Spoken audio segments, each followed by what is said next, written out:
golf lover, join in on fun discussions about golf from the perspective of two plugged-in Minnesota golf geeks, Brad Cole and David Branstad. This is 10,000 Swings. Hello and welcome back to 10,000 Swings. It is Sunday, October 3rd, 2021. I'm Brad Cole. I'm David Branstad, and I am still apologizing for what I said about the Americans and what they were going to do at the Ryder Cup. And we'll just keep on apologizing. We like to let our listeners know that 10,000 Swings is brought to you by Jarrett Yehlen with Northwestern Mutual. For whatever financial questions you have, call Jarrett today at 612-209-4523 or check out his website at jarrettyehlen.com. Jarrett was last spotted giving financial tips to Bryson in between swings at the Long Drive Championship. So, the guy is anywhere you need him to be. He's an advisor of all sorts. So give Jarrett a call today. We've got a great show this week that will maybe include the Sanderson Farms Championship, some big caddy changes on tour, the World Long Drive Championship, the Dunhill Links, and maybe more, maybe less. We don't know where this will go, but our guest this week is the money man himself, Jarrett Yehlen. Jarrett, how we doing, buddy? Gentlemen, how are we? My first question right out of the gates is, if you won on the PGA Tour, would you prefer to have a chicken trophy or any other trophy thereof? Wow. We're there right out of the gate. All right, so that's where we're going. Let's do it seriously. Okay. The trophy that Sam Burns is holding up for winning the Sanderson Farms, they may as well have just bought it off the shelf at Pier 1. That is awesome.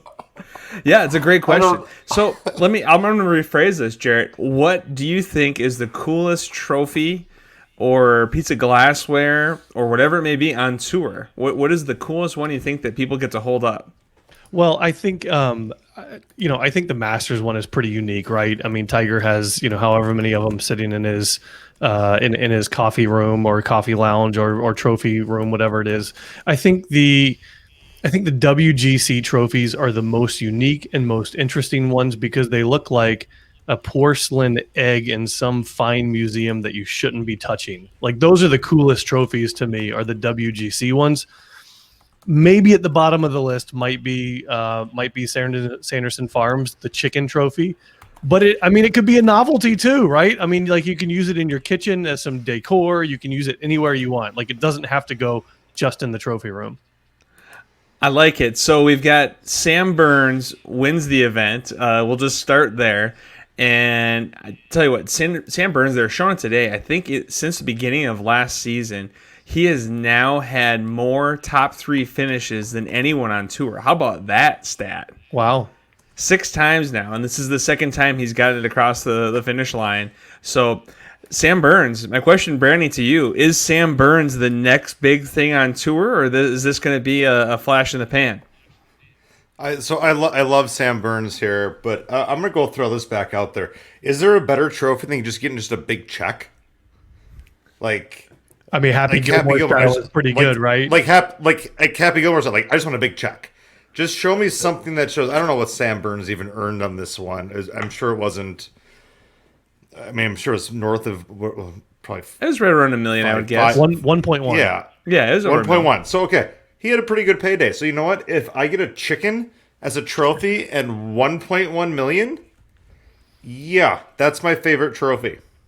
Let's just go there. But I like that. I like his game, and I do think he is on the up and up. He's on the uprise on the PGA Tour, and I think we're going to see some more of him coming up soon. And I also like this leaderboard, like Nick Watney. Like, there are some good players here. Like, I think this is this whole tour is kind of up and coming, I think. Well, it's interesting you say that because you're kind of all over the place, right? Like, you talk about these young up-and-coming guys, and then Nick Watney, who hasn't seen the top 10 in I don't know how many years. So it is interesting. I kind of love these shoulder season events, right, where you get guys that are, like, trying to resurrect their career and then other guys that are trying to create their career. And you get this weird influx of old and new. I mean, Nick Watney, I don't know if you saw his interview after the round today, so he loses the event by 1, and he was he wasn't crying, but he was having a hard time getting a word out. It's almost like he hadn't been interviewed in 10 years, which may or may not be true. Like he has struggled for so long. But that's where I'm kind of going with that is like, I think you've got so much good talent out there on the PGA Tour that kind of just gets swallowed up with everybody else. I mean, let's face it, the PGA Tour over the last, let's call it 5 years has been swallowed up and dominated by a handful of players. But there's so many players out there that are so good that still are out there to make a name, and Watney's one of them. Like, we've heard his name for years, but like this was his chance to kind of get back, and I think we're going to hear a lot from him coming forward. This shoulder season stuff, like you said, Brad. Like I kind of like this season because you put the guys to bed, you put the guys to rest that they need their breaks, and they've already won their $20 million for the year, and let's see who can emerge. Yeah. So with that, we've got other names like Cameron Young and Hayden Buckley, and all sorts of guys that we don't really know a lot about. Seth Reeves, Thigala, who we talked about before on the show, didn't have the finish he's looking for, but still finished, 8th place. Cameron Tringali was trying to get his first win. Will Zalatoris was up there. It's really interesting. Then you've got a lot of journeymen, right? You've got the HV3s and the Siwoo Kims and Trey Mullinex and Andrew Landry. So I was impressed. It's a nice little mix of everything. Sam Burns makes a bogey on 18 to finish, but 4 rounds of 68 or better. I mean, the guy birdied 11, 13, 14, 15, and I don't know if you guys watched it all, but like he literally could have been probably 4 or 5 better today. I mean, and his putting all week was like that. His ball striking was just so good. He was so confident, and I'm going to go out on a limb, and I'm going to say right now, Sam Burns is on the President's Cup team. And maybe that's not that much on a limb, but I think Sam Burns will be playing for Team USA, which I don't think it's that crazy because he wasn't that far off of making the Ryder Cup team, right? So, but I think he is like the new young blood that this team needs. He's got a little fire in his belly. What do you think, Yehlen? Is that a crazy talk, or is that pretty realistic? No, I don't think so. I mean, he was 16th in the Ryder Cup points, right? So insert, take out Scotty Scheffler, insert Sam Burns. But I just think Scheffler fit really well with Bryson. That's not the conversation. But I think Sam Burns most certainly is on the President's Cup team. What's interesting now about a lot of these young guys on tour, you mentioned this, like the journeymen specifically in this event, like Lucas Glover goes out and goes 67, 71, 71, 72. T58. Peter Malnati, who's won this event before as well, T51 goes out 70, 67, 72, 70. So my point is that these young guys, they can hit the ball so freaking far that you have to be able to go low to win a PGA Tour event, especially in this shoulder season where you got a lot of these young guys and they're ripping off 64s and 65s and 66s 2-3 times out of a 4-day tournament. It's going to be tough to keep up with. I mean, Zach Johnson, who before the event began, basically said, hey, listen, I'm trying to take some of this energy from this past weekend at Whistling Straits. I feel like I've resurrected some of the excitement in my own game. I'm going to try to see if that can translate. Well, he goes out and he goes 73-70. He gets cut, but I mean, that's still at the end of the day, like those are 2 good rounds, 73 and 70. I'd be really happy with that. But like, you're just not going to compete on tour in the shoulder season with all these young up and coming kids out of college and on the Korn Ferry Tour if you can't go low day in and day out. Like if you can't get to 15 under, forget it. You're not going to crack the top 10. And Sam Burns can do that with a regularity. So here's the stupid part about golf to me. And when I say stupid, I mean stupid in a good way. Like, you get these young players out there, if you don't have the ability to shoot like 62, 64 in a tournament round, I'm sorry, you're not going to be competing for wins. You might be able to hang on to some top 10s and stuff with some 67, 68s and stuff like that, but you need to show the ability to go low, and you need to be able to go low multiple times in tournament rounds. It's one thing... Not that I've ever done it, Brad, I know you do it on a regular basis at Rum River National. When you go shoot 64, 64, if you can't do that, though, you're not going to compete in these events. Well, and that's the thing. People just don't realize how much harder it is out there.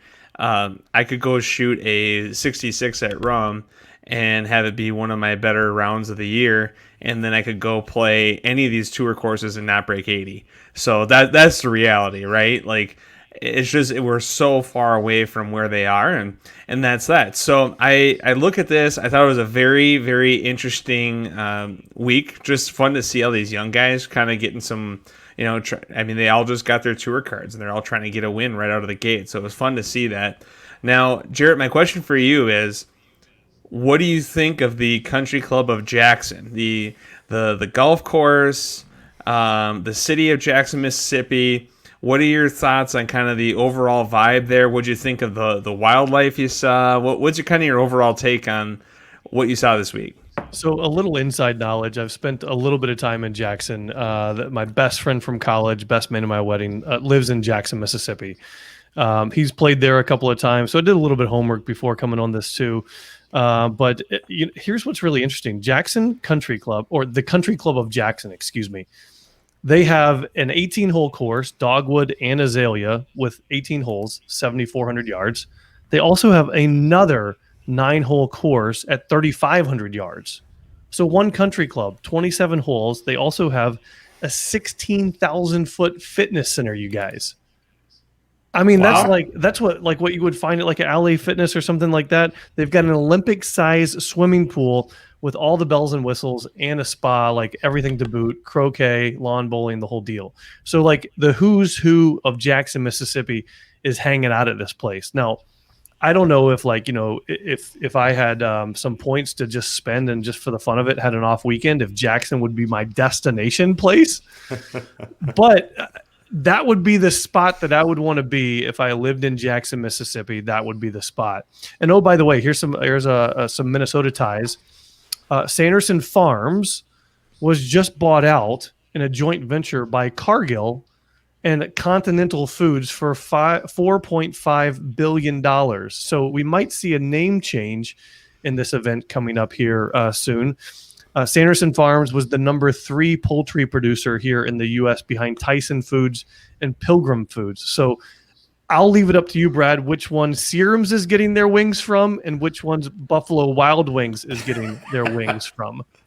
The answer is probably both, to be honest with you. I'm actually I do a lot of travel for work, and my family and a lot of my customers are in that kind of Perm, Detroit Lakes, Alexandria area.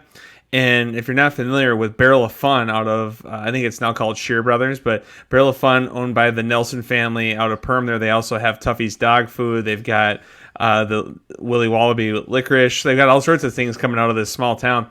If you go to any of the potato farms in town, there's a decent chance that both Barrel of Fun / Shear is using the potatoes and McDonald's. So I wouldn't be surprised if Serums and Buffalo Wild Wings and Chili's are all using Sanderson Farms and Tyson and any other ones, to get their chicken. It's amazing how many, we go through a lot of stuff in this country. Like we eat a lot of food. Well, so that's interesting. Cargill. Yeah, this is an old event too. Like this event has been around for a really, really long time. It's been a part of the PGA Tour schedule since 1968. So it was previously the Magnolia Classic, then the Southern Farm Bureau Classic, the Viking Classic, and then Sanderson Farms. So it always changes hands a little bit, year after year as sponsorships come and go. But you've had some pretty good winners of this event before. Cameron Champ won this event in 2018. Peter Malnati in 2015. Bill Haas in 2010. Fred Funk won the event twice. Luke Donald sighting in 2002. So you've had some decent names win this event that have, gone on to some pretty good tour careers. So I'm excited for Sam Burns' future here. I really, really am. I think the world of his game, and I'm excited to see what he does here. So we didn't see any chickens on the course, but we did see a variety of wildlife. Was alligators, etc. Does Chili's chicken enchilada soup, is that where they get their chicken from? Because their chicken enchilada soup is phenomenal as well too.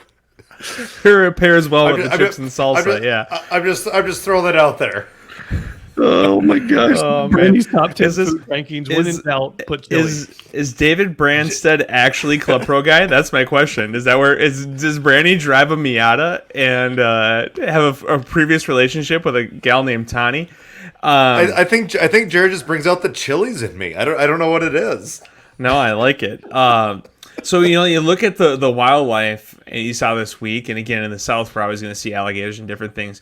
What is the best or your favorite wildlife that you guys have seen on courses, and what are like your least favorite? Because I'll tell you, when I go up to Giants Ridge and play the Legends on the back nine, there's some guys that have been in my group, and they've decided to feed this fox the last 2 years. And so the fox literally follows us for like the last 6 holes because they keep feeding it. And it's kind of one of those things like, guys, we probably don't need to hang out with this fox anymore. But the fox follows us around. It's kind of cute, kind of annoying. I am not a goose fan on the golf course, and I have I don't like goose poop. I don't like anything that the geese do. I'm just not a huge fan. There's probably some insects that they eat that are a good thing for the ecosystem, so I won't give them too much of a hard time. I'm just not a goose guy on the course. What do you guys like for wildlife on the course, and what do you dislike? All right, so Brad, let me ask you this: have you ever ate goose before? Have you had goose? Never eaten it. Are you a dark meat guy? Semi. Okay, because if you are a dark meat person, like goose is amazing to eat. I absolutely love eating it. Mm-hmm. Now, I don't want it on the golf course because I don't want it pooping all over my property, wherever in the world I'm trying to walk. But whenever I eat dark meat, I feel like Clark Griswold at the the Christmas dinner table. Like really, like I'm gonna need a little bit more gravy on the dark meat. I appreciate all like wildlife on the course. I feel the same way about geese. It drives me bananas. I've seen a few alligators before, whether it's down in Hilton Head or anywhere else, and just keep your distance. I despise snakes. I am not a snakes guy. I mean, like, consider me Indiana Jones. I want nothing to do with snakes whatsoever. And I went down to Fort Myers. This was several years ago for my grandmother's funeral, and took my clubs. I took the opportunity. We were going to be down there for 5 days, so I figured, what the heck, I may as well play. It's in March, and I go to Old Corkscrew, which is a Jack Nicklaus course, and I've got the first tee time out the day right before I left, and it's still dark when I got there, and the guy checking me in, he's like, hey, just like still dark outside, so maybe keep your distance from going out to the range at the present moment. Like, don't know if there are any panthers or anything like that around. And I'm like, panthers? Okay, well, we're just gonna hang out here and maybe have a breakfast burrito and coffee first before I head out to the range. But all the way through the course, like everywhere on the cart path there, I mean, I must have seen like half a dozen snakes, and they give me the heebie-jeebies. I don't want anything to do with it. I don't trust anything that doesn't have legs. Dude, I am so with you. I think snakes are the most disgusting thing on the planet. Oh my God, I don't care if it's a garter snake going through my yard. I am disgusted by it. Yeah, I don't want anything with it. No, I don't. I want nothing to do with it. The funny part is, every time I hear the word snakes, all I can think about is Home Alone. Snakes. I know I've heard that name, snakes, before. That's all I could think. I of. thought you were going to go a little Nero's Pizza route. Oh, dude, I could have totally got the Nero's Pizza route too. Keep the change, you filthy animal. Actually playing golf tomorrow, hopefully, if everything goes as planned, at Wekopa in Fountain Hills, Arizona, where I actually worked there about almost 20 years ago now. And I'll never forget someone from the agronomy team. We had a rattlesnake sitting outside of the golf shop. And it was just curled up on the sidewalk, just bathing in the sun. And so we called it in. And this guy came up and picked it up by his hands and just calmly put it back into the desert. And I'm like, you've got to be kidding me. That, like, I want to throw up looking at this snake outside of a window. Like, I think it's going to come through the window and attack me. And you just picked it up and moved it? Yeah, Oh that's the my one thing God. that like terrifies me about desert golf is if I leave the club face open and the ball flight, takes like a hard right turn like a fighter jet, like I'm not going to Right? find it in the desert. Forget it. Like I'm No, not looking no. for it. I want nothing to do with any of that landscape because there might be a snake out there. Forget it. I'm not doing it. Hey, All right. off Are off off off topic, like actual question here. Do you guys have desert clubs? Do you have a club when you're playing in the desert that you'll actually take out specifically because you're in the desert and you know when you make this shot, you're gonna hit it and it's gonna your club's done? Or is it just Jared's point? I pick my ball up and I don't even go try. Yeah, I mean, if I'm 10 yards off the fairway and it's in like brush and cacti and all that other sort of stuff, forget it. I might give it a courtesy look from 10 yards out, but that's it. I'm not very smart, and I've actually had I had cacti in my leg for like approximately 6 months at one point, and it finally came out like in my thigh. I came out the tee box at Terra Vita with a buddy, and it was like 8 a.m. I'm kind of rushing off the tee box, and I just was not operating well, and I walked right by just pretending like a regular bush at a course, right? And Jumping Choya. jumping Choya all over my thigh and played the entire round with that going on and the rest of my trip. And the next 6 months, I finally got the last needle out, and it was incredible when it came out. But that was it's amazing how much it changes everywhere you go, right? There's just so many different things that you see at different places. Like, I don't know that I ever really want to go play the Memorial and have to deal with all the cicadas. Like those things are loud. Like you just look at the different places. Like I've played at Sawgrass, and it's really fun to have the Gators down there on 16. Not real comfortable with it, but it's fun to have them there. But I was going left of left, and just kind of scurried up the cart path. So it's interesting how every place is a little bit different. Like Jarrett, when we were just up at Giants, you remember they had at Legends hole number 11, the par 3, they had 3 deer right off the green, right? So just kind of fun to see the different stuff in the different places. I will say that as a kid, I was allowed to bring home one painter turtle a summer from Rum River Hills and take care of it for the summer. And I had an aquarium and the whole deal. And I was allowed one painter a summer. And Dad had to approve which one it was. I had to make sure it didn't look too mangy. But that was kind of my summer goal, and just try to keep it alive through the summer. It's like one painter, and then bring it back at the end of the season. So, Brad, it's funny to say that. Like we just talked about gators, we just talked about snakes, rattlesnakes. Yet cicadas are the one thing that I am scared to death of. Like those things will make me run. Interesting. I don't know what it is. Like I will run from those things. It's interesting too, like the snake thing. I was up once at Jeff Munich's cabin, and actually I told Jeff that I saw a snake, and imagine the look on his face, and then immediately went into like the Forrest Gump running mode, and just like all of a sudden he was out of the yard, he was gone. I didn't see him for a half hour. It's like, but everybody's got their thing, right? And snakes, it's amazing how snakes seem to really be the thing that kind of make people really just lose it. So it's crazy to think about. There's all sorts of different courses that have them. Any other birds or any other wildlife? Like, have you ever seen like some of the birds that'll swoop down at you if you get near their nest? I can't remember the name of it, but there's one on hole number 2 at Rum River Hills, par 5, dogleg right. And these little black birds with like the orange stripes on their feathers. When they were little, I'd always hit my ball by their tree every day. Just every day, it was just like a gravitational pull. And they would like start swooping down at me as I was trying to hit my shot. And I'd freak out every day. This was probably like 8 and 9 years old. And then one day, this is like midsummer. And kind of imagine this is kind of like The Sandlot. When they're telling the story about the forever. So after like the 5th day of the birds swooping down at me, my dad rented Alfred Hitchcock, The Birds, for us, and we watched that movie. And then like the next day, I was even more scared. Like it didn't help. How traumatic. So I don't know. Wildlife's Interesting. this is a very biased opinion, obviously, being from the state of Minnesota, and I love northern Minnesota. I love northern golf. I love being up at the cabin. I love being in the northern lakes. And this is not a scary thing, but I love being up there, and you get on these golf courses, and they're on the lakes, and you get the loons. There's nothing cooler to me than the sound of a loon, and you just look at the loons out there, and it almost provides this little bit of peace, and it's like, you know what?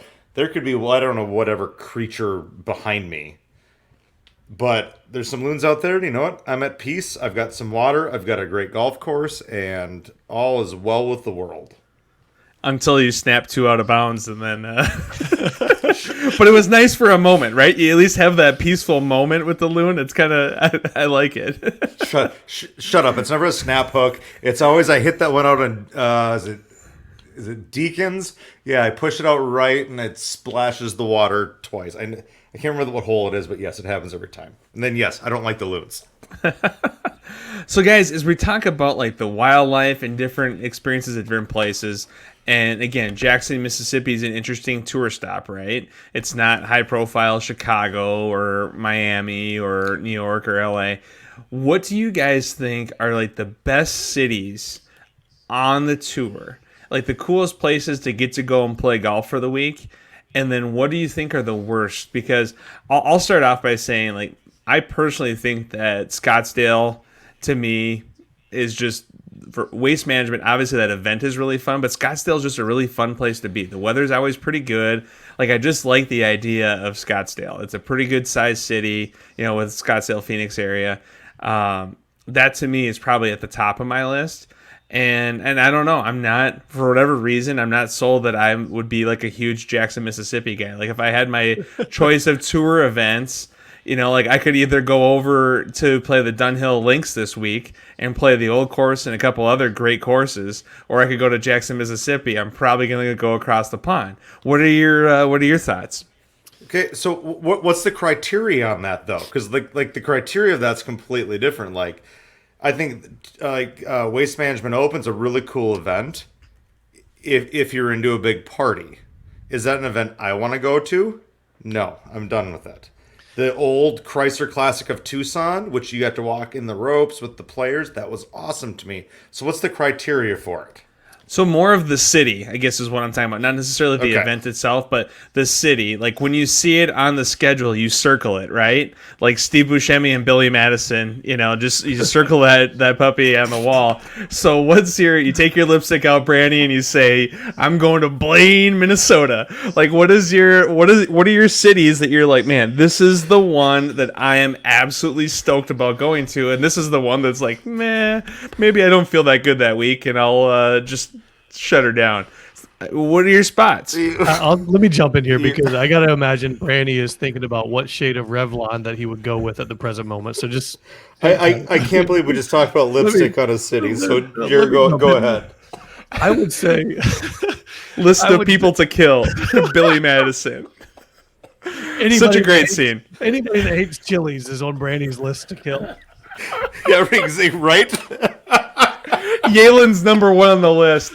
Just forget Yehlen and his authentic Mexican food that he likes.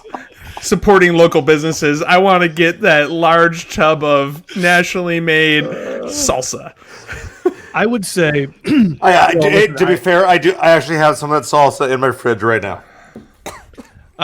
You don't need to prove it and get the jar. Don't stay. I'm not. I think there's part of me that says like, okay, I want some seafood. I'm gonna go hang out in Hilton Head because Hilton Head just seems like such a cool vibe from a relaxing perspective. Like that's the vibe that I always get when I turn on the Masters, and then the Masters is over, and the next week lead up to Hilton Head, you're like, oh, this is what relaxing feels like. Tall Georgia pines, palm trees, East Coast ocean, the whole deal. But I'm going to go a little bit of a different way with this. It's a little bit of a toss-up between San Diego and the Farmers every year, hanging out in San Diego because the weather's always perfect, or getting to go to Carmel every single year in and year out at the Pebble Beach AT&T. Those would be my two that I think I would circle that say, I can't miss this. West Coast swing. It's the weather's always awesome. Maybe hit or miss with the whole, Jim Nantz marine layer coming in on like a Saturday or Sunday night. But for the most part, Carmel, San Diego, those would be the two that I would circle on the list. Now, All right, what are your least favorite then? Least favorite, I mean, gosh, I would say the Houston Open would be right up there as one of my least favorite. I don't need to go hang out in dry, hot Texas. And I would probably choose one of the other ones, whether it's like TPC, Craig Ranch in San Antonio. It would probably be those two. And when we talk about cities, I'm going to take this one step further. I'm going to say I would never, ever miss an event at Augusta if I was invited. However, going to the city of Augusta, Georgia is not something very high on my list. When you look at all the other cities you're visiting, right? I mean, look at all the different beautiful places they're going to.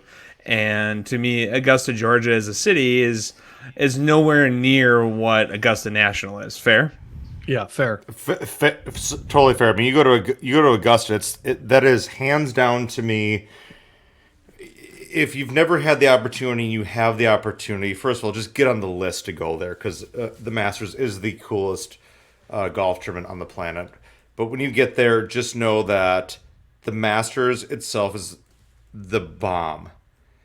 Augusta, Georgia is not. You hear sirens throughout, and it's not the greatest. But Jarrett, we might disagree in our version of Mexican salsa here, but we're going to completely agree on golf tournaments. It's hands down. It's Pebble Beach. It's Torrey Pines. It's that whole West Coast swing out there. Like it does not get any better than that. I mean, my wife and I love going to the La Jolla, San Diego area. Is it 17-mile drive that Pebble Beach is in? Those are pretty special spots in my heart. So I think that's probably, to me, the ones that I can't miss. Yeah. Houston, yeah, I probably don't need to go there. Detroit, I really need to go there. Are there some other areas I probably don't need to go? But yes. And I don't even need to look them up, but yeah, I mean, you probably don't need to go hang out in like Akron, right, for the Firestone or anything like that. Like, yes, there are some cities in the Rust Belt that you're probably, given a hard pass on. But even like in San Diego, I probably would not rent out, if I were a tour player, and it was my thing to rent out a house or Airbnb or VRBO or whatever it is, I probably wouldn't do that. I would probably stay with my family, Hotel Del Coronado the entire time, hang out on the beach while I was there, and if I missed the cut, so be it. I'm going to spend an extra 2 days on the beach. Fine. So have you been to Hotel Del Coronado before? Yes, it's amazing. My dad was in the military for 20 years in the Navy, and we spent a lot of time down in San Diego. So I would go back there in a heartbeat. So first of all, I think the bridge to get to Hotel Del Coronado is the worst bridge on the planet. It skyrockets. For those of you who've not done it, it high rises from San Diego, and it's like looking for help, suicide hotline. Then you get up to the spot, and it's like, holy crap, this is pretty high. We got to Hotel Del Coronado, and this is the nicest restaurant I've probably ever been at. And we had lunch on the beach, and guess what I ordered? Macaroni and cheese. Oh, how brutal. It was the best mac and cheese I've ever had in my life. This was to die for mac and cheese. Nice. That hotel is absolutely fantastic. Well, you know why the bridge is so high, correct? I don't actually, no. They've got to get aircraft carriers underneath it. That makes sense. No, that's interesting. So, we feel like we're missing two really easy ones. The tour starts in Maui and then goes to Honolulu. I feel like those are two kind of like no-brainer, like great. I guess my whole point of this conversation is there's some really cool places on the PGA Tour, And I would probably be willing to bet that if I went down to Jackson, Mississippi, I'd probably enjoy it. And I thought it was really interesting that there were almost no fans there. And I didn't really get any more details on why that was, but I just thought there weren't very many. And I thought it was maybe just that yesterday, Ole Miss was busy losing by 50 to Alabama. But today too, there still wasn't a lot of fans. So I thought it was just kind of interesting that there weren't more people. I mean, you look at how many people come to our event here, et cetera, that I just kind of assumed that that's where it would be in most markets, but it didn't seem like the people of Jackson, Mississippi supported it. So, just kind of interesting. You think they'd be more excited because there's no other events in Mississippi. Nothing really else that close to there. So I just thought it was kind of weird that it wasn't more well attended, but that's doesn't Mississippi have a lot of really awesome golf? Yeah, there's some really cool courses down there. Yeah, there's some good courses. There's some good courses right next door in Alabama too, like the Robert Trent Jones Trail. I mean, like those. There's probably half a dozen courses that are on my bucket list of must play. My buddy, the guy that I mentioned before, they just put on a pool. They live on Patrick Farms Golf Course in Jackson. So Brad, maybe in a couple of years here, we'll figure out a weekend and we'll go hang out down in Jackson, Mississippi, and walk the ropes and with no traffic, right? I mean, that's the best part. I do agree. I think it's awesome when you go to a golf tournament and there's not a lot of people and you can watch, you can follow particular players, you can see certain shots, and most importantly, like you can hear some of the conversation between player caddy. I think that's really cool. No, for sure. So as we transition into talking about the Dunhill Lynx, which was probably a stronger field this week if you look at world rankings, a lot more familiar names in that field. As we transition to that, we want to let our listeners know that 10,000 Swings is brought to you by PXG, Parsons Extreme Golf. And they've got some great deals right now on irons and drivers and fairways, and they've got clubs still from Gen 1, Gen 2, Gen 3, and Gen 4, the brand new product. And I tell you what, nobody makes clubs the way they do. So go check out the store in Southdale today, Parsons Extreme Golf, PXG. Check out their website. Go check them out in person. We've got a lot of great people working at that store in Southdale, and it's a very, very cool product, very innovative product. And they've done some really good things to help golfers make some nice gains. And the biggest thing I noticed with the irons is that the off-center shots are a lot more forgiving. Now, I was playing blades before, so maybe that had something to do with it, but there's a lot of bad swings that I make that go a lot further and a lot straighter. So, the product definitely helps you, and that's what it's all about. So, PXG, check it out in Southdale today. So, guys, the Dunhill Lynx, Danny Willett, are you kidding me? Like, how about this, Jarrett? Did you see this coming? No, I did not see this coming, but it's so hard to believe. I mean, this guy, he won the Masters in 2016. 2015, he was third place in the WGC match play.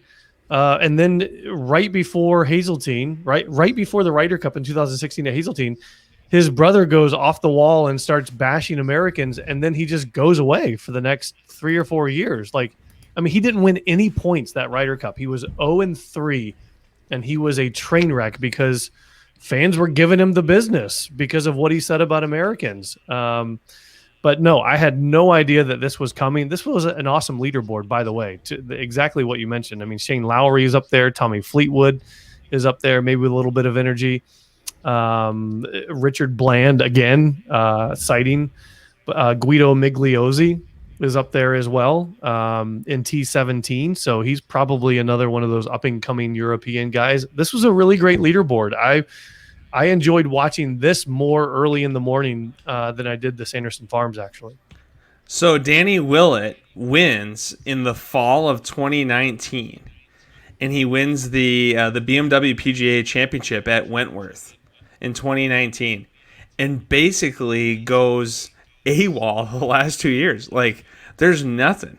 He did show up in a couple of events this summer, and he did have a little bit, but he went really south for quite a while, and then shows up again and wins a nice little $782,000 check. And again, it's a really strong field. Cool to see Hatton and Shane Lowry and Fleetwood all get right back out there right after losing last week. And kind of impressive that all three of those guys take top 10s after a grueling week of losing to the Americans. I'm just going to make sure everyone, they lost to the Americans. Billy Horschel played pretty decent, 36. Still right there in the hunt for the race to Dubai. And Troy Merritt from Spring Lake Park actually had a T27 finish. So a very interesting field this week overseas. And probably the most interesting thing that was seen all week, Jarrett, they let dogs come into this event. And I've never seen this before, but was it Haotong Lee hit a ball that was going quite a ways away from being in play, and the dog grabs it and basically puts it right back in play. How great was that? I want to start bringing my dog out to the course with me because, I mean, I would probably shave a couple of strokes off my handicap, to be perfectly honest, if Richmond could come along with. I think it's wild. To your point about Danny Willett real quick, 2016, he rose to 9th in the official world golf rankings. 2019, 462nd in the world golf rankings. So this dude's career has been a serious roller coaster, and he just put himself in the driver's seat for the Ryder Cup in 2023 with the points that he just earned. Wild. Incredible. And as we talked about the race to Dubai, Brandy, if you had to guess right now without looking, who would you say is number one in the race to Dubai rankings? Because this is really surprising. You wouldn't guess it. So, God dang it. I actually looked at this earlier and I don't even remember who it is. I know it's not John Rahm.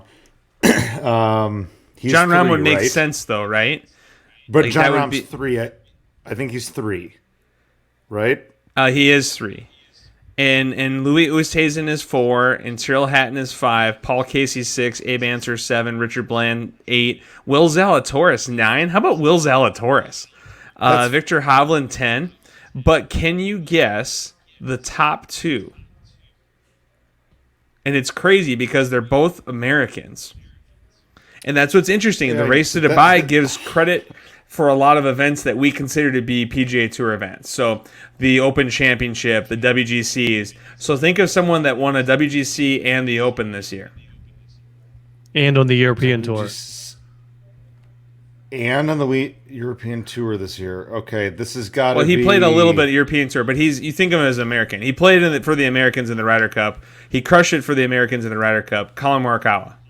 And it's just crazy to think that he's number 1, right? He's leading the race to Dubai, which is insane. And then Billy Horschel's second, which you would never guess either one. But that's what's interesting about the race to Dubai is there's events that we consider to be American events that you get points for them. So just kind of a very interesting, again, you immediately think of Europeans right away, and we could have 1 and 2 could be Americans. So not something you would predict or guess, but I thought that was kind of an interesting fact from Obscure Sports Quarterly. Just got that off ESPN 8 The Ocho. And speaking of things that are headlines on ESPN 8 The Ocho, Justin Thomas and his caddy announced that they are splitting. So obviously JT's had a very strong run. It's crazy to think where JT was at with fans and sponsors and everything 1 year ago, 9 months ago, right? And it feels like he's kind of been able to fight through a lot of that. But he's announced that he's splitting with his caddy, and he is bringing Bones, Jim Mackay, Phil Mickelson, ex-caddy, back out of the broadcast booth, back into the fold. So, question, 1, how do you think this is going to go? 2, who's going to replace Bones? So if you want my honest answer on this, I'm surprised Bowen stayed in the studio as long as he did, and that is not a knock on him and his broadcasting. He's a commodity when it comes to caddying on the PGA Tour, and I'm shocked. He kind of reminds me of like a Fluff. Like, okay, whoa, wait a second, he's available? Maybe I start re-looking at what my game is doing. And there's only a handful of players that can do that, and JT's one of them. I wonder if JT is just trying to get out of his traditional shell of I've done it the same way my entire life, and not that it's had a bad career by any means, but like I want to take this to the next level. Do I have to make changes? Jimmy Johnson, his longtime caddy, has had some health issues as of recent, and so JT, I'm going to trust him. JT's on record as saying I 100% did not fire him. Like this was a health thing because Bones has filled in for JT a handful of times here inside the last few months, right? So there was a little bit of rapport that had been built there, but I mean, correct. Jim Bones, like Bones has been like he caddied for Scott Simpson. He was on the bag for Larry Mize. He was on the bag for Curtis Strange, and then Phil for 25 years. Like this dude knows his way around the course, and I would almost, I'm going to say it. I think Justin Thomas is your player of the year next year. I think Bones is going to do that much good for JT's game to talk him in and out of unique situations. And to answer your second question, Brad, move Colt Knost onto the broadcast full time. He's awesome. I think Colt Knost gets that call and he fills that role. He's so wonderful. He's so good, and he's bringing younger eyes to the game as well too, right? So I think that's a big thing that the tour is trying to do here. As much as I love Dottie, as much as I love Roger, like I think there are a lot of other people that do exactly what Bones did really well. Colt brings such a fresh, unique perspective to it that I think he is bar none in hand, ready to step into that role. I like it. I like it a lot. That's a really good take. Now, in addition, as soon as that bomb was dropped on us, Bubba and Ted Scott. Ted is no mo. So Bubba announced that after 15 years that they're going different directions. What do you think is next for Ted Scott, and who do you think's on the bag for Bubba?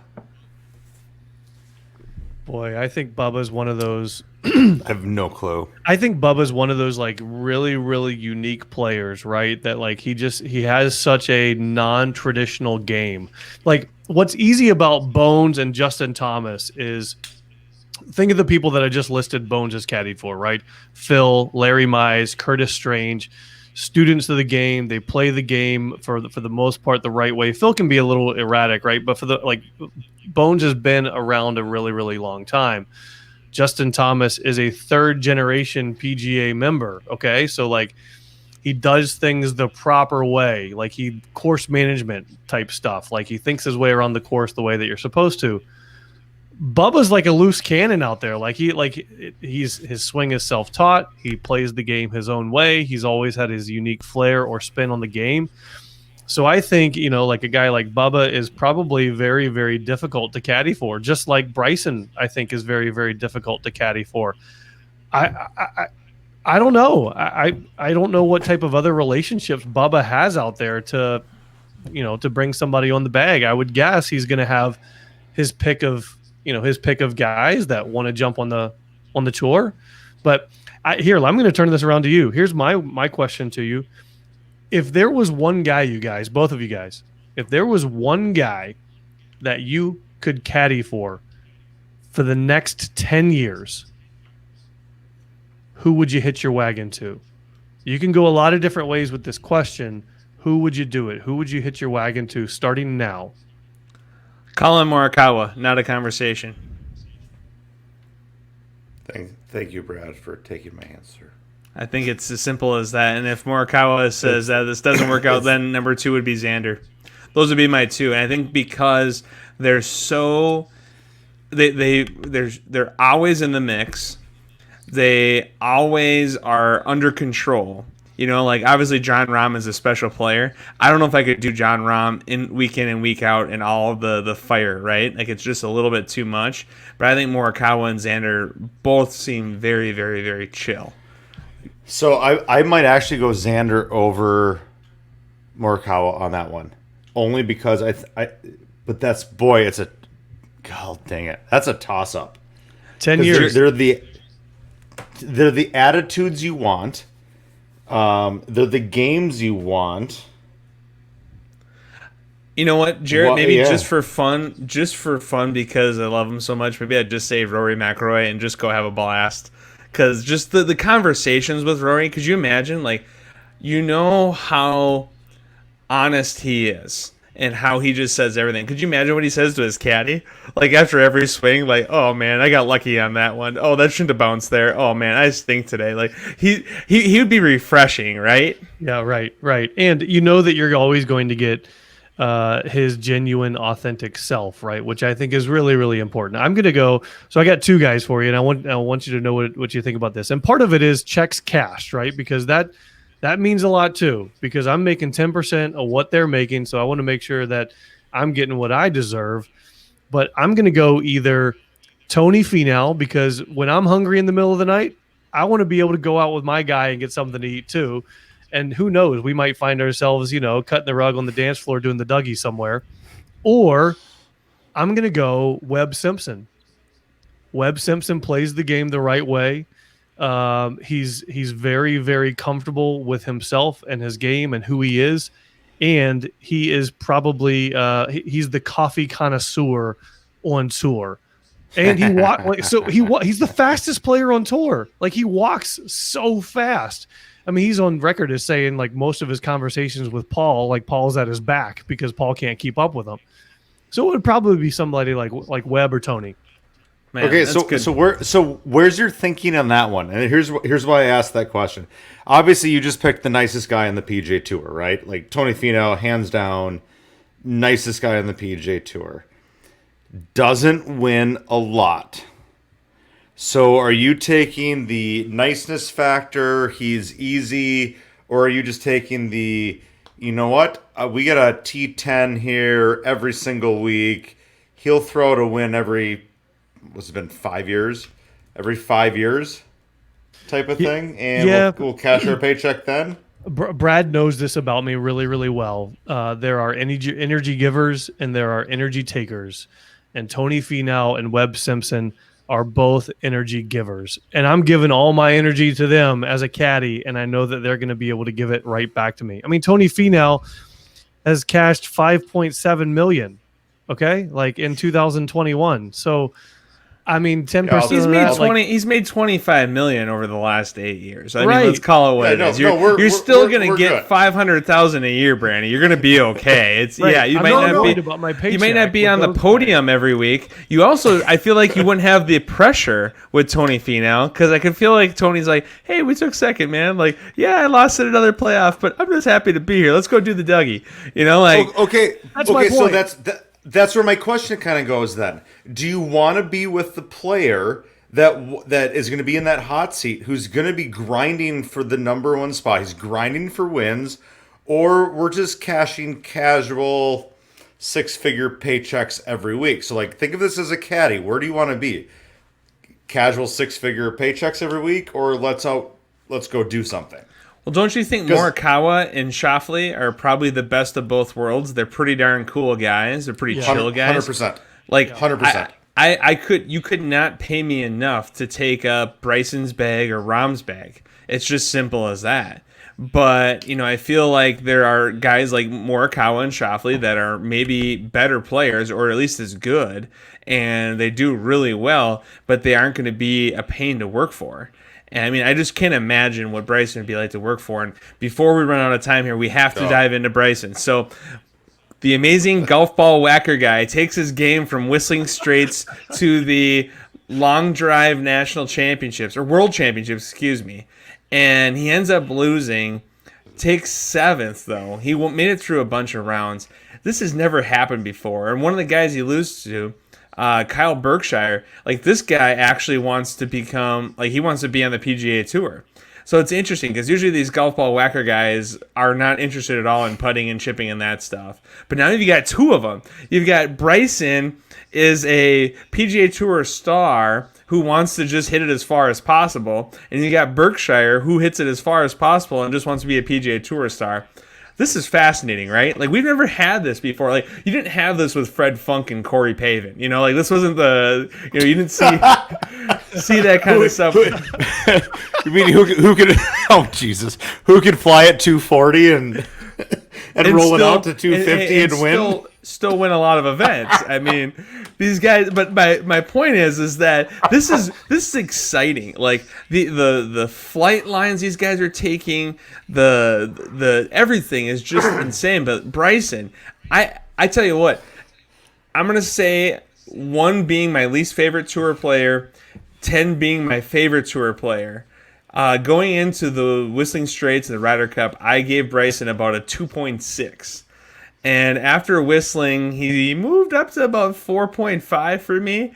And after his week going golf ball whacker guy, I'm giving him a solid 7 now. Like, he has totally changed how I feel about him. What do you guys think? Do you feel the same way? Do you feel better, worse? What? It doesn't even seem like he's just a total different guy. Yeah, his media stuff was really good actually during the event, during the World Long Drive. I mean, like, he was so gracious in saying these dudes are out here doing some things that I can't do. And that was really, really interesting and unique to hear him just be human for a second. Like, okay, I can't do this, but they can. We need to give them a little bit more attention. I mean, he was so appreciative. And what I saw from the other competitors, they were so pumped and thrilled to have him out there because it brought attention to them. And they said that several times. I mean, this event, you guys, was dropped by the Golf Channel. Okay? So the event was on YouTube. Like, the Golf Channel even dropped this event. That viewership and interest had gone down so low, and in comes Bryson like a little bit of a white knight and really rejuvenates this event. And all of the guys were just gushing over his participation and how gracious he was being. And Kyle Berkshire, when they interviewed me, normally whenever Bryson, a PGA Tour player, starts talking about, the metrics and the stats and the ball speed and all this other sort of stuff, like, I kind of go numb a little bit, right? Because he is, he's a needle in a haystack. He's so unique that I just want to hear what everybody else is doing because that's what everybody else is talking about. But all of a sudden, hearing Kyle Berkshire being interviewed about this stuff, and I mean, he's taking, like, it sounds like Bryson is just giving us cliff notes compared to what Kyle Berkshire was diving into on his interview. So he's a young guy too. He's only 24 years old. He played golf at University of North Texas for 2 years and then Central Florida for 2 years. So he's a young guy. He's got plenty of time to get his game around the right way if he wants to. And it sounds like he and Bryson have become really, really good buddies through this training. So my hope is that if Bryson can take Kyle and bring him onto the tour with saying, okay, you need to focus on putting, you need to focus on your short game too. I mean, maybe Bryson moves up from a 7 in your mind, Brad, to like a 7.9. I mean, that would be a really, really big step. I like it. I feel like this is it's definitely going in the right direction. And again, I don't know. I've really changed my opinion. So good for Bryson. Good for the game. Brandy, closing thoughts on Bryson? You know what? I mean, you and I have been as hard on Bryson as anybody over the last few weeks, months, years, lifetime. He humanized himself, and he came out, and he just became a competitor. And that's what he did. He came out, and you know what? I'm a competitor. I'm playing for the United States of America, and this is what I'm going to do. Now, I'm going to give my hats off to Steve Stricker on this one as well, as long with Bryson. Because I think Stricker deserves a lot of credit for the way he humanized this team and he made a bunch of individuals just kind of become a team. But yeah, I mean, my thoughts have changed on Bryson. I'm not completely sold. I've still got a little ways to come. But yeah, I'm on my way. I like it. So we want our listeners to know that 10,000 Swings is brought to you by Corona Premier. So Corona Premier, the new light beer from Corona, only 90 calories, 2.6 carbs. It doesn't need a lime. Serve it cold. We suggest you don't drink it warm. But a wonderful light beer. And maybe after you hit your 415-yard Bryson drive, you can celebrate with a Corona Premier. So make sure that you, for those of you that are 21 plus, go try out a Corona Premier today. As we transition to the end of the show here, a couple quick notes. Farmers Insurance Open this week just announced that Torrey Pines is going to be a Wednesday start, Saturday finish. They're basically going to yield the football. They're going to turn Saturday night up to a primetime finish. I love what the PGA Tour is saying is, hey, we know there are times when football is king. We're going to let you have that. We're going to let you have September. We're going to let you have Sundays during the West Coast swing. I think more events are going to do this. and we're going to have primetime golf. Primetime golf is what it's all about. Like, that's one of the things I love about the Hawaii events is you can watch it at night. You don't have to, try to sneak it in during the day. So some really good stuff happening there. And then a special last second announcement here. The Minnesota Golf Champions, very prestigious event, very hard event to get into. We've got mini tour players playing this event. We've got male amateurs that are very, very highly thought of, male professionals that are the best in the state, some males that played in the, I think we had 3 different males or 4 male golf professionals that have played in a PGA championship. And guess what? They all lost to our girl, Isabella McCauley. Isabella's the first female to ever win the Minnesota Golf Champions. She won at Minneapolis Golf Club, shooting 9 under. She had a 1-stroke lead on Trey Fessler going into 18, and she made par, and Trey made bogey, and she won by 2. So, Isabella, could not be more proud of you. So cool. Senior in high school, going to the U. She was wearing her gopher hat. Very, very cool stuff, and just such a special thing for the state of Minnesota. If you haven't watched her play yet, please do us all a favor in the next year here and go see her. She will be here for some events, obviously in college still, but she'll be doing a lot of national stuff, I'm sure. So please go watch her play golf because she is special, and her short game is second to none. And she took down all of the big names in the state this week, so that's pretty darn cool. Sorry for my rants there, but we do have to, before we forget, we have to talk about local businesses we supported this week. Brandy, I told you I was in Rochester. This one's going to surprise you. A local business that I checked out this week, Rochester Indoor Golf Center, right off of Highway 52. One of the few ma and pa golf retailers still around. Paul Peeler, former head professional at Rochester Golf and Country Club. Paul's still running the store. He does an amazing job of customer service, a very unique, different business model. The t-shirt he has in the store right now in the front says, I hate golf, I hate golf, I hate golf. And then in another color it says, nice shot. And it says in a different color, I love golf. And, that is why I love everything about that. That is like my attitude about golf in a nutshell right there. So, and Paul just went and had those t-shirts made up himself. Like, that guy is the definition of an entrepreneur. Awesome guy, gives a ton back to junior golf. Really, really focuses on growing the game. It's a really cool store. So not a ton of those types of retail stores around still. And love it when we get to go in those. I actually get to go in another one this week, so I'm pumped. I always love seeing what's happening in those places because it's special, and it's really important to give back to those that are trying to do something for the game. So that's what I've got. Jarrett, local businesses you supported this week? I'm going to go a slightly different direction on this, just simply because I'm not sure my next appearance on the podcast will be. But October 30th, there will be a fundraiser event, College Football for a Cure. We're hosting a watch party. This will be the second annual watch party that we host. It is a watch party for Gophers versus Northwestern.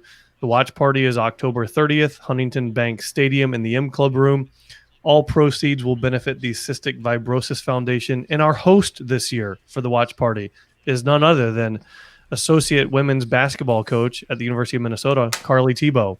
So there'll be some information coming out on it. If you check out my Twitter feed, if you check out Facebook, Instagram, check out Carly's stuff too. We're going live with a lot of the publicity on it for the event tomorrow. So check it out. College Football for a Cure, October 30th. Very cool. Brandy, anywhere local that you, besides Chili's, that you supported this week? You know what? I did, but I'm going to switch gears a little bit. I'm going to go piggyback off of Jarrett on that one. Cystic fibrosis for football. I mean, anything the M Club does, anything you do for that organization. I've been a longtime supporter of cystic fibrosis and some of the foundations and stuff they've done. I was not aware of this. Obviously, we'll get you the info. I'm a huge Gopher football fan. Give me the info. I will be all over this. That will be my local plug of the week. We'll get to the info. It's going to be a really, really cool event. It's the second year that we've done it here, raising some money for the foundation. And I couldn't be more thrilled to have Carly Tebow on board to help us this year too. So, yeah. Attaboy, Brandy.